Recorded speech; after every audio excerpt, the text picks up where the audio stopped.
himself into that final event. So yeah, pretty excited about that. Well, ladies and gentlemen, we're going to get ready to hop into our next series, it looks like. It's going to be Cham versus Future. First game heading on over to Abyssal Reef. This is going to be a fun one and a crazy one because I think that Future has been showing so much promise lately. He has got a really solid chance, but Cham definitely comes into this as a more experienced and kind of favored player. Right. And here we are on Abyssal Reef in the top left-hand corner selling good luck. It is the Red Terran player, Future. From Rival Gaming representing. And spine down here in the bottom right-hand corner of the map, we have the blue Zerg player from OSC Elite in Mexico. Give it up for Cham. I love that, Chammy. People have names like that. We're just like Chammy. Yeah. Cham, such a friendly guy. He really is. Very friendly guy. Oh, yeah. I can't think of anyone that has anything like negative to say about Cham as a person. Yeah.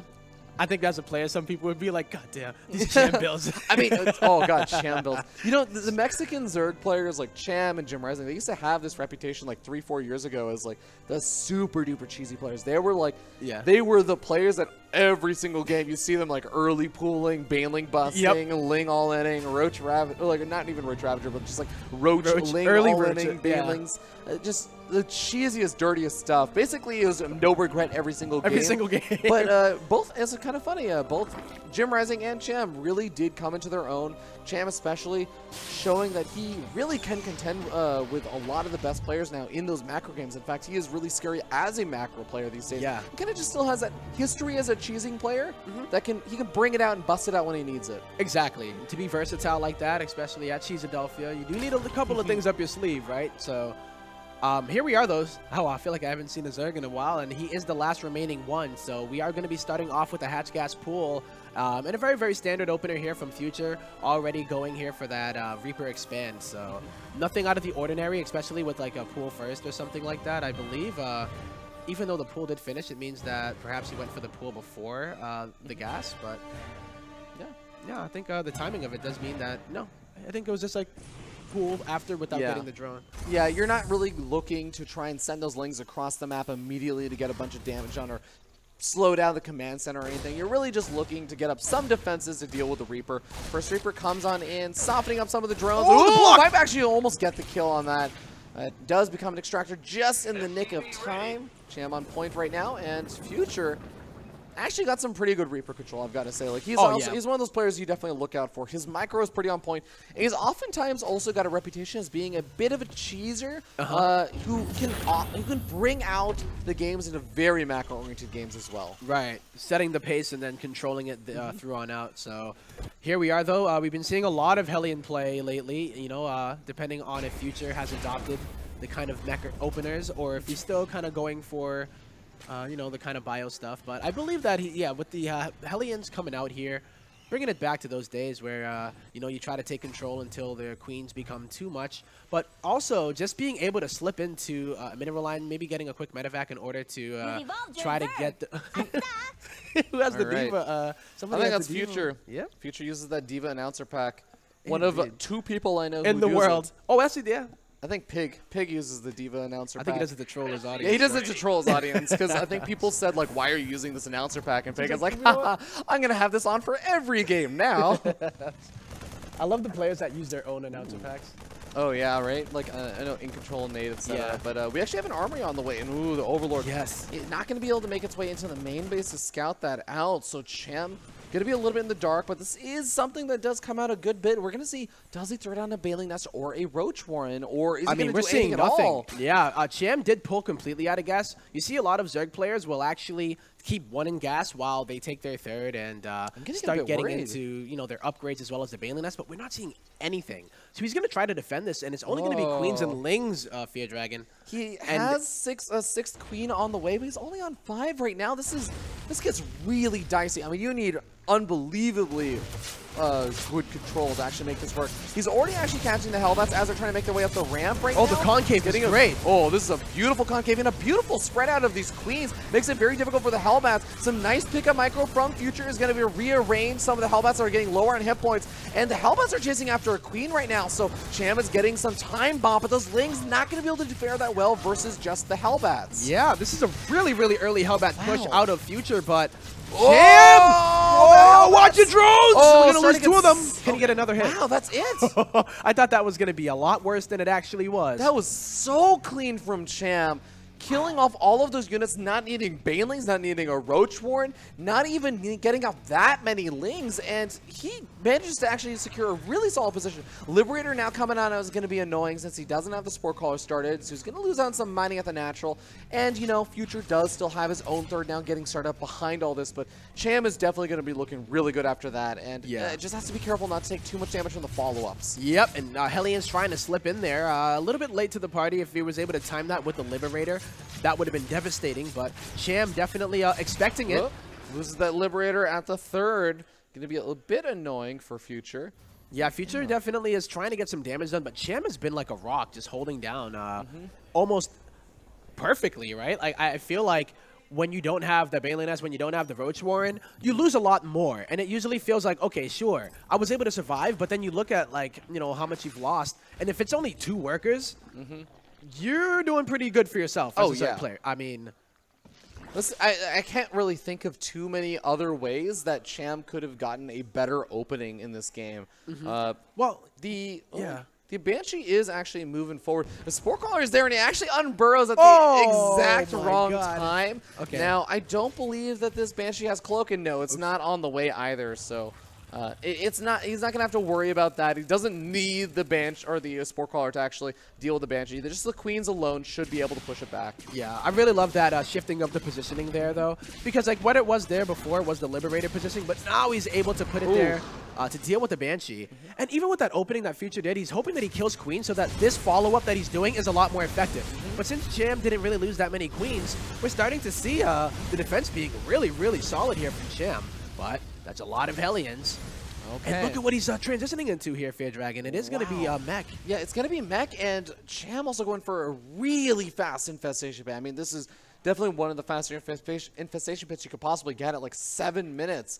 And the Hellions still looking to try and get some damage on, cleaning up some creep just to try and shut down some map vision as well. But at the same time, we got a Ling counterattack on the other side of the map. Going to be able to find a very vulnerable third base. And the Thors are also moving out right now. He's just relying on these Hellions, and they should be enough to deal with the Lings, but he loses a handful of workers in the process. 8 workers there, so it's only 56 to 73. Cham getting a 4th base, so I guess it is a bit delayed here, you know?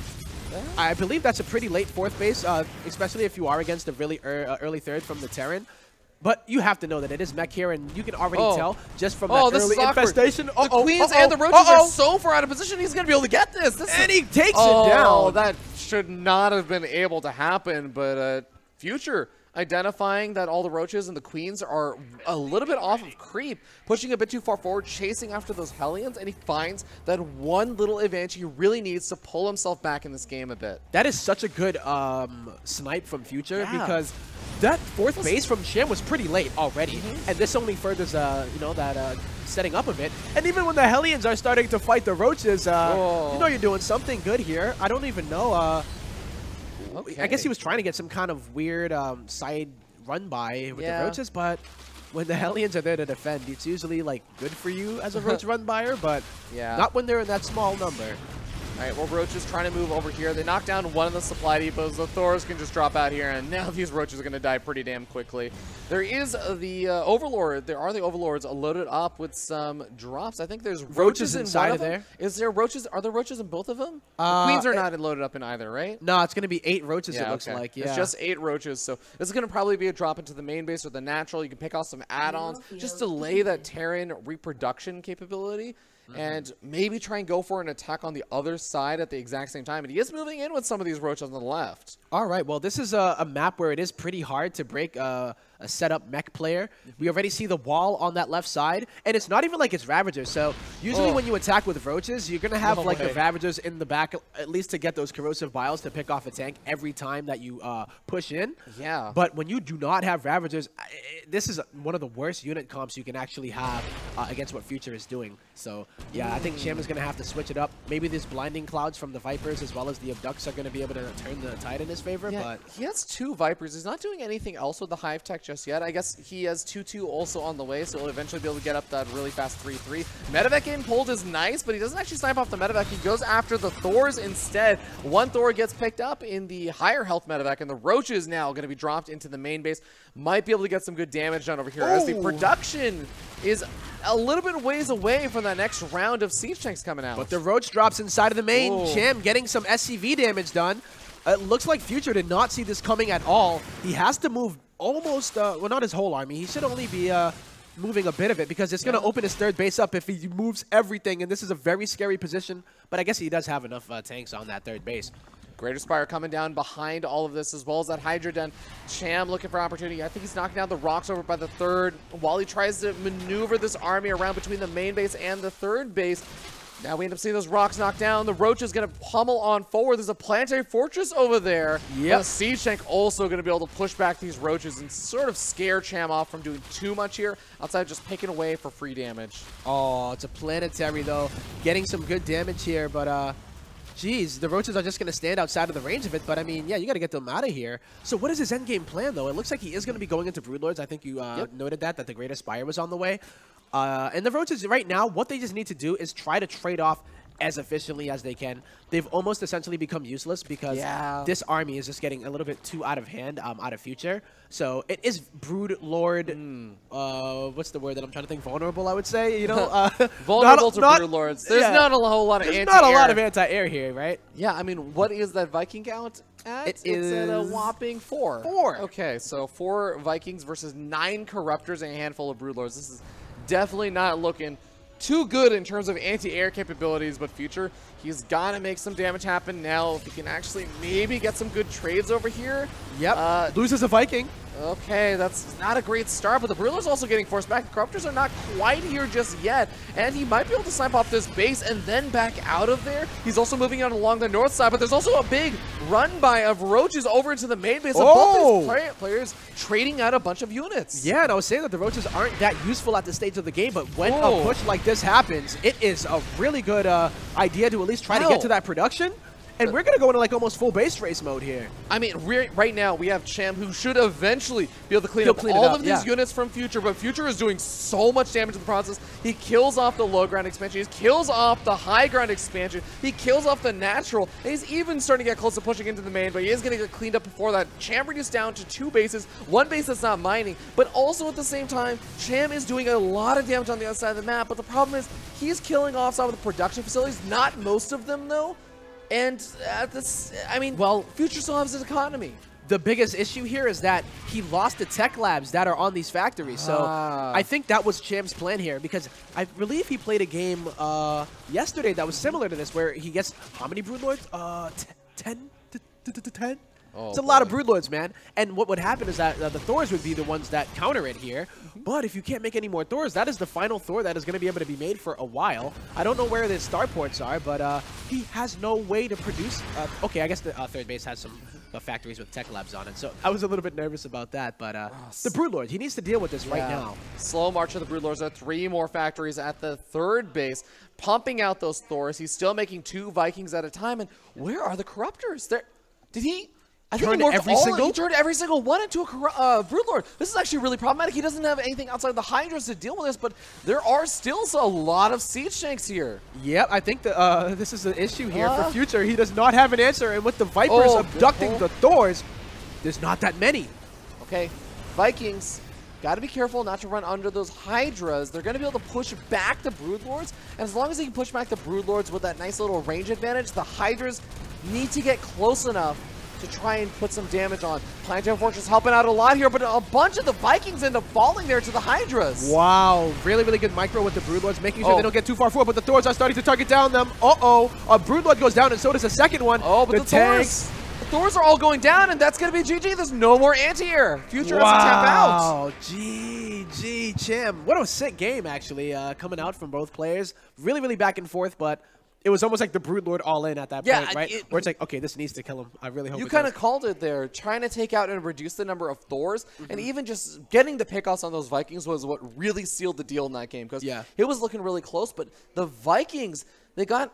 I mean, there were the planetary fortresses there to try and do some damage to the Hydras, but it's not enough to push back that many Hydras on their own. And it's so dangerous there because you want to siege up the siege tanks to deal with those Hydralisks, but if you siege them up, the Brood Lords are actually going to trigger the friendly fire on those on your own siege tanks. Yeah, especially because the Brood Lords were already on the planetary, so that would have kind of you know, defeated the purpose. He would have needed to manually target the Hydras and hope that that Cham wouldn't back up, and then unsiege him, and then really tough micro there if you're going to be able to try to do that. And a lot of the times you just say, you know what, whatever, it's not worth it, because just one round of volley from those tanks is probably going to take enough HP from your planetary for it to make it easier for the Hydras to snipe it out. So really sick game on Abyssal Reef. Sometimes, you know, it does feel like the mech player is going to at least be a bit more protected on it, but Cham somehow, some way found a way to slip in roaches everywhere. Every time that there was an attack out, even when he wasn't an attack, right? Like, he just knew where Future wasn't going to be. Had a sick drop inside of the main, was able to get a run by, like the roach run by. That was huge. That was the most important one, I think, especially just the tech. Getting rid of that tech allowed the Broodlords to be as effective as they were. I mean, we were talking about how useless that roach supply ends up being in the late game, but Cham found a very good use for them right there. Like, that was something that I think a lot of Zerg players would have actually just failed on, where they have those roaches, they try and use them in the big fight, and that mech army just stomps it. Yeah, it's pretty gross. But he found a way, and I love that he used Overlord Drop. I think that's a really underutilized ability when it does come down to at least punishing your opponent for moving out. But here we go, ladies and gentlemen, on Neon Violet Square, it is our Red Terran player from Rival Gaming. Give it up for Future. And his opponent spun down here on the bottom right-hand side of the map. We have the blue Zerg player sitting up 1-0 in this best of 5. Give it up for Cham from OSC Elite. Oh, getting some fans in the crowd. Cheering up here for our last Zerg player that is alive. Yeah. Future definitely got some fans in his own right. Oh, He's such a talented player, I think, coming up in the scene right now. Such a young player. Has a very promising future ahead of him. He does. Kind of the funny thing also, I like saw like, I think it was like Poke Bunny and Raze and a bunch of others would be like, yeah, look, you're young.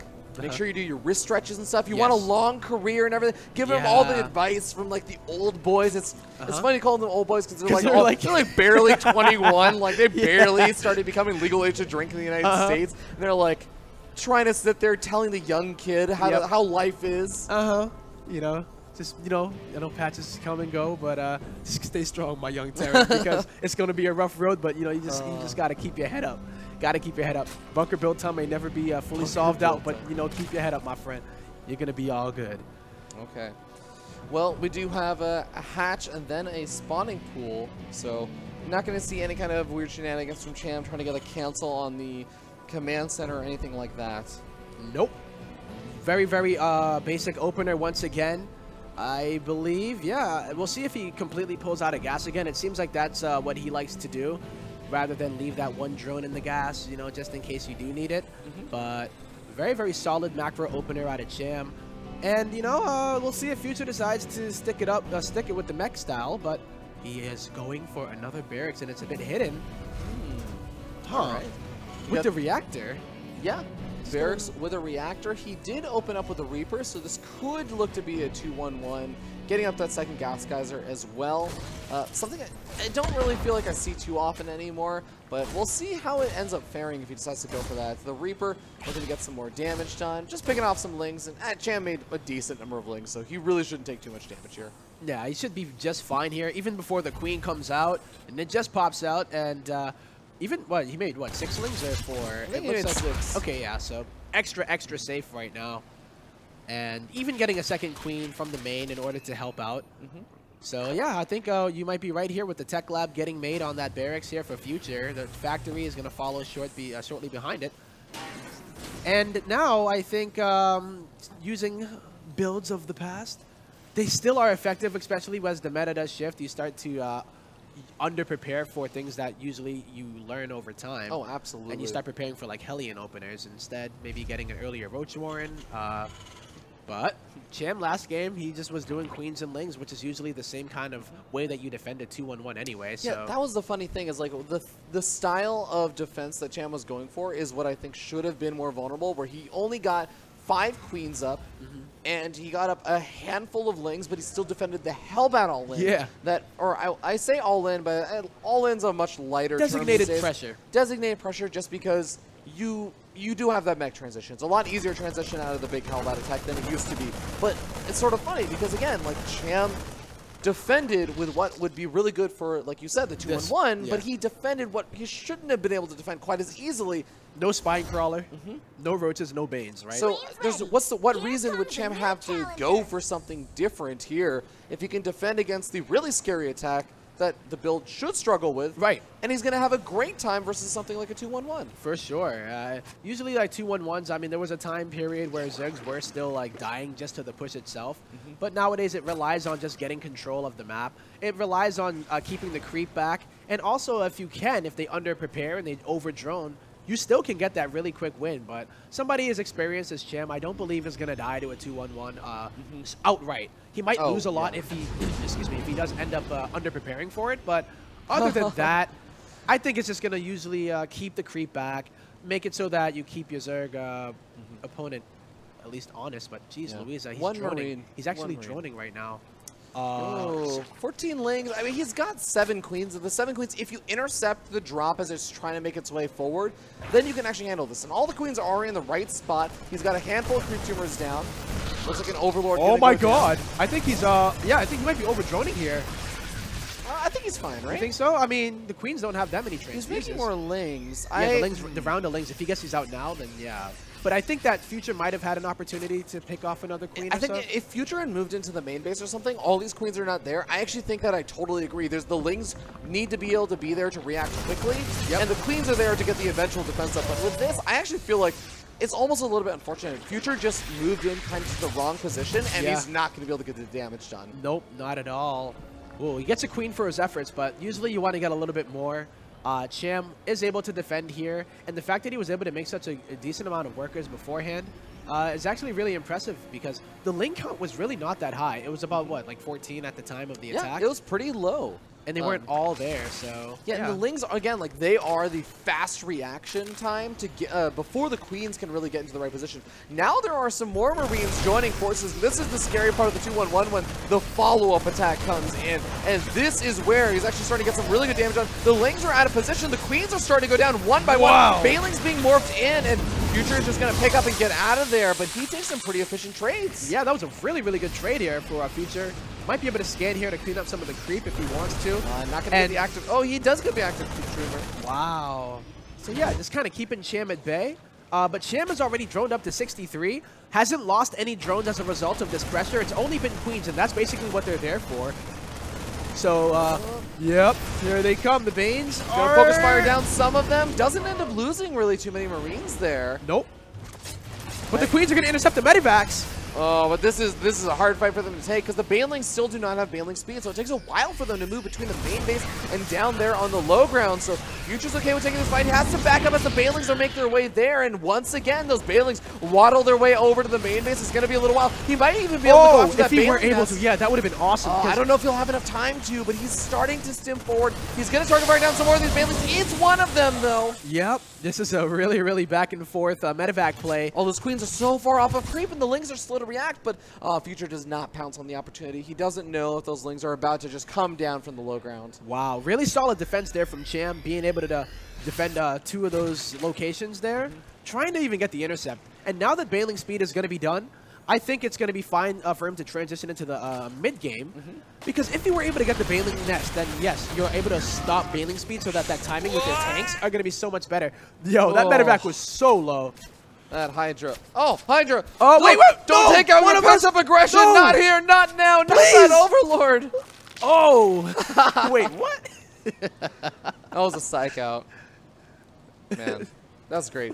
I really wish that was intentional. I know. Cham was just messing with people. He's just like, gotcha. It's like, I'm feeling so good about my defense right now that I can. I feel like I should have lost with more. the audience. It's like I totally should have lost more, right?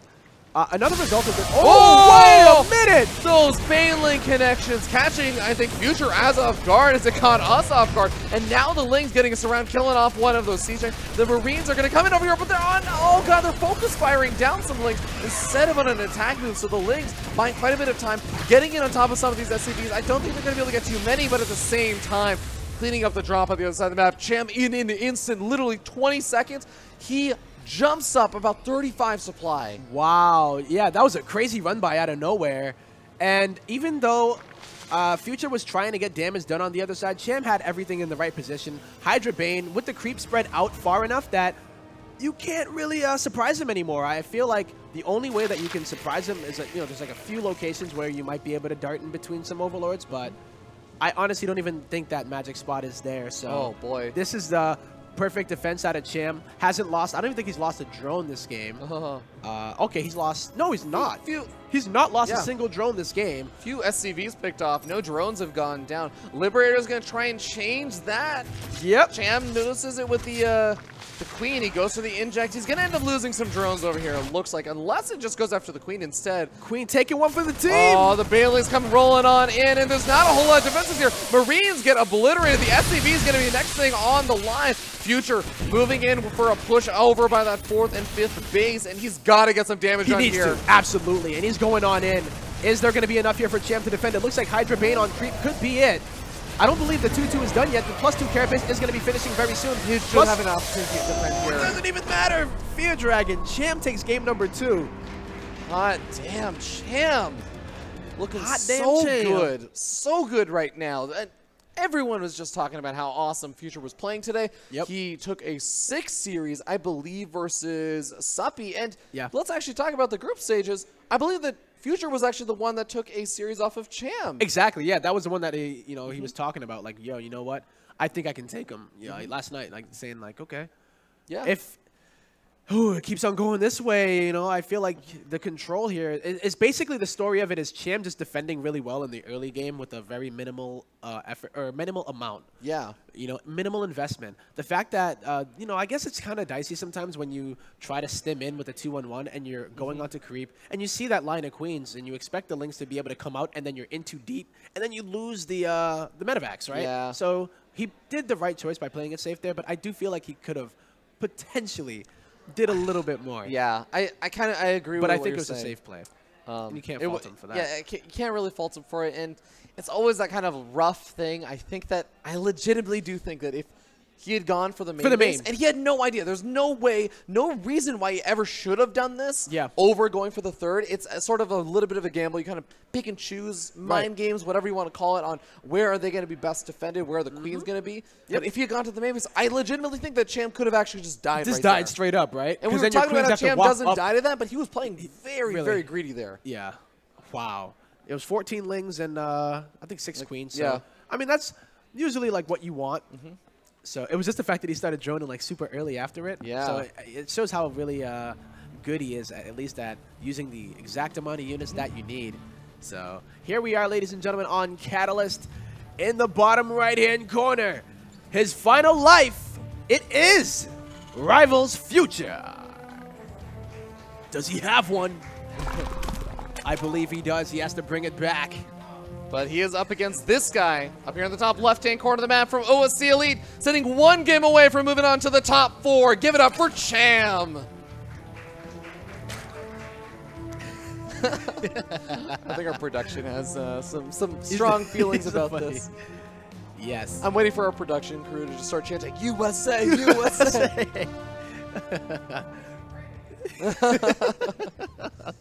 Well, here we are, though. Game number 3, Future has been showing some really awesome builds in the beginning, but Cham's defense has just been over the top, just splendid. You know, I'm still mind-boggled by the fact that he was able to deal with that Hellbat timing without anything else except for Queens and Lings. I guess it works out when you are able to spread your Queens in a beautiful way and actually catch it early on, you know? It's always usually that Terran is able to surprise Zerg. They have to react to it. They lose stuff while they're reacting to it, and then they clean it up. But it's been basically Cham at the right spot every time. Yeah. That there is no reaction aside from, oh, here you are, and guess what? So am I. I even love that Cham, he knows who he's playing against. Of course, both of these players are actually pretty active players on the North American ladder up until recently, at least. Cham knows how Future plays, and he knows that Future is a player that actually really does love, especially when he goes down in a series to proxy. Future's not doing that this game, but Cham goes for the drone scout around for the proxies, just getting ready for the potential, because he knows he's not thinking of this as, oh, I'm up 2-0, I have 2 games to give away or something. He's thinking of this as, I'm going to clean this out, 3-0 sweep, and go in strong into the semis. Exactly, yeah. Covering all of his bases, and it's like, you know, having that fortitude to at least not even let it slip. It's just like, okay, let's make sure that I don't slip, because if all it takes is one game to be losing and then all of a sudden your mentality could start to slip, the momentum from your opponent is just like starting to get rolling again, and then you realize that you're down, or at least rather tied up when you were up by 2. And then, you know, the dreaded loss after the reverse sweep, I guess, if you, I don't even know if that's the right word for it, but yeah, it happens, you know. I know, like, I always think back of, like, people like Snoot, where it's like, yeah, I'm up by 2-0, and then, like, but, you know, we'll see here as we do go into game number 3. Now, I'm wondering how Future's going to approach it. Like, we saw Mech already. We've seen, like, the old school style with the 2-1-1 into bio. What do you think there? Which style did you prefer? Like, game number 1's, like, the Mech style, or game number 2, the bio? I think the Mech style on game number 1 was...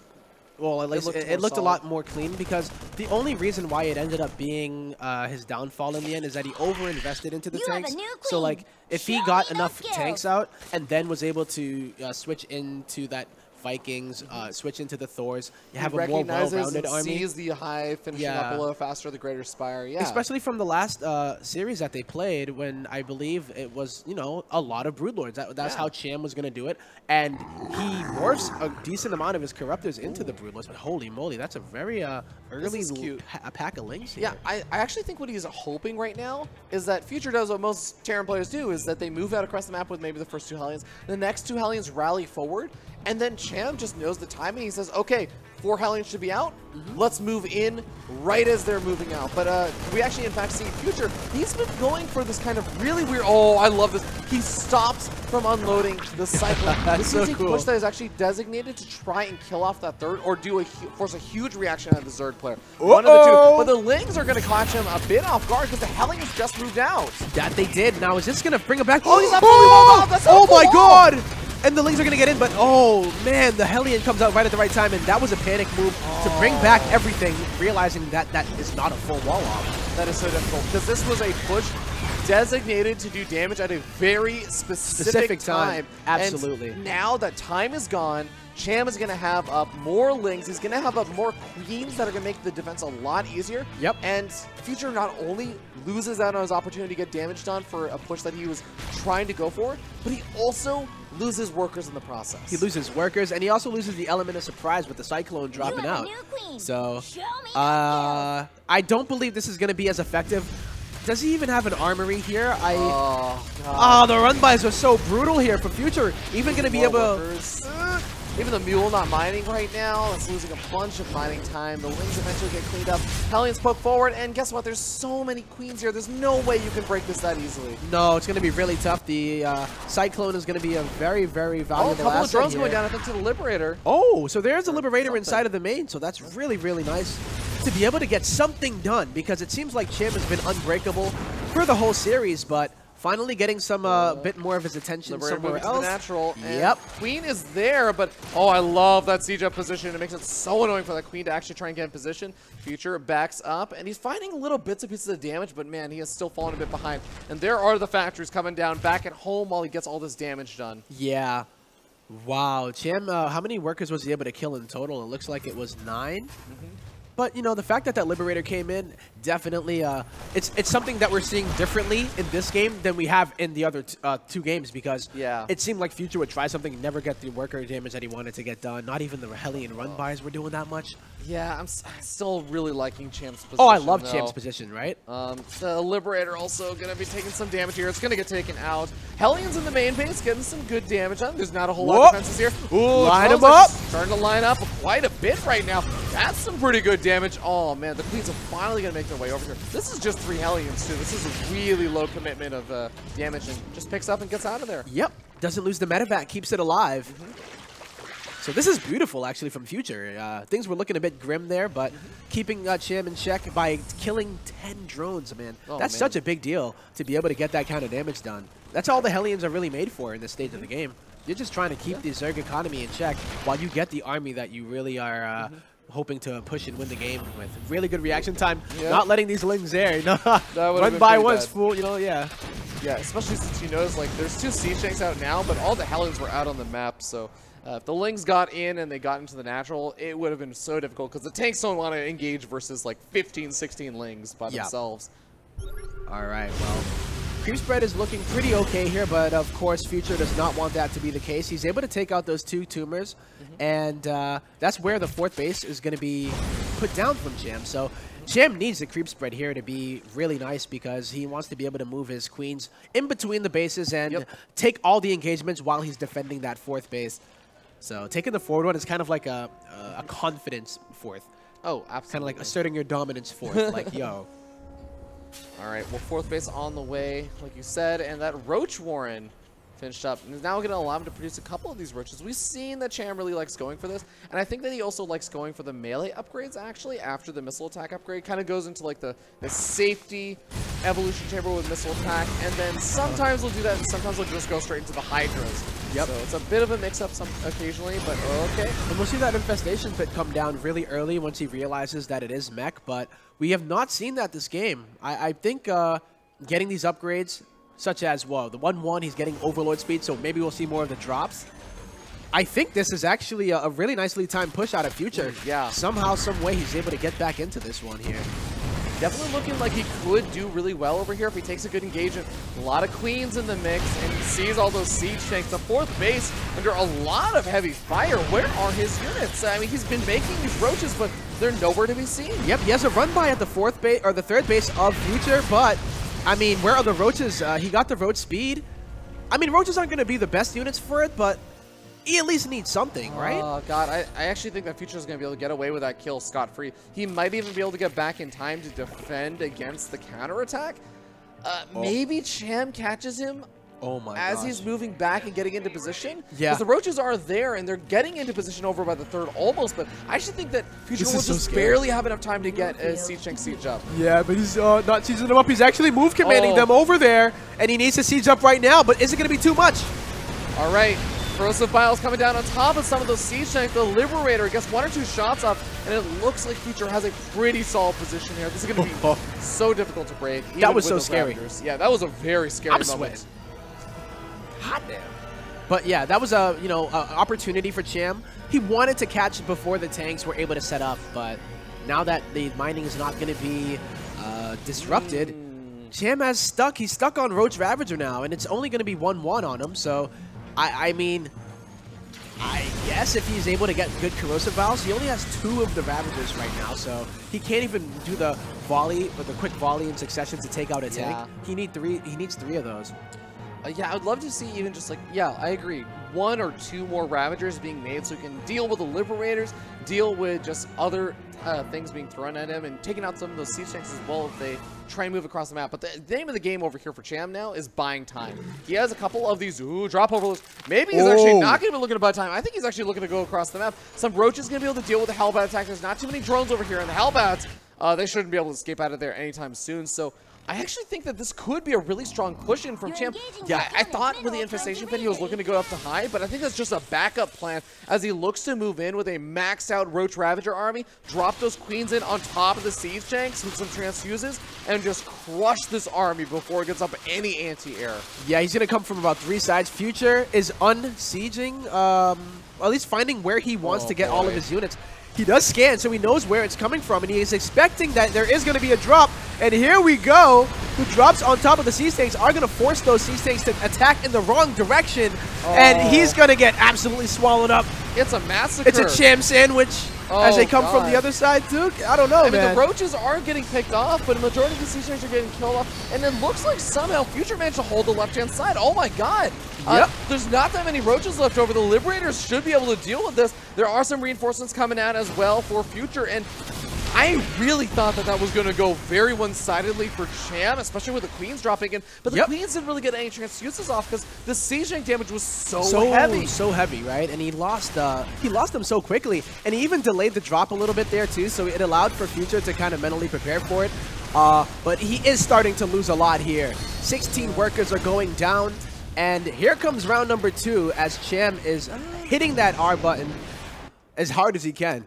Yeah, I mean, here's the interesting thing. The Hive is actually, I think, pretty late because he did finish up the Infestation Pit almost a minute and a half ago, and he only recently started up that Hive. And the Siege Tanks are coming out, but oh god, they're not sieged up. No. This is really problematic. Corrosive Bile's also coming down. This actually might be a little bit too much because even with the Ravagers starting to get picked off by those Liberators, the Ravagers and the Roaches are able to get in on top of the third. There's no fourth base actually mining right now. Liberators are going to get taken out by the Corrosive Biles, and Cham is now finding the damage he needs to potentially end the game here in game number 3, and the series here in game number 3. Yep, GG, well played and good luck, Future says to Cham as he takes that last game to advance into the was it the semis? Yeah, advancing into the semis. This was the quarterfinals, the round of 8.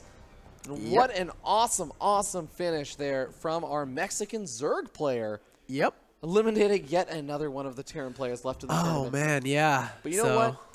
Round of 4, there's only 4 players left over, and we're going to have at least one of each race. That we will. So Cham is going to be able to face against the Protoss in the next. We got 2 Protoss, a Terran, and a Zerg. Yeah. So, wow. I believe we're probably going to go to an interview here. I don't know, but I do know that, yeah.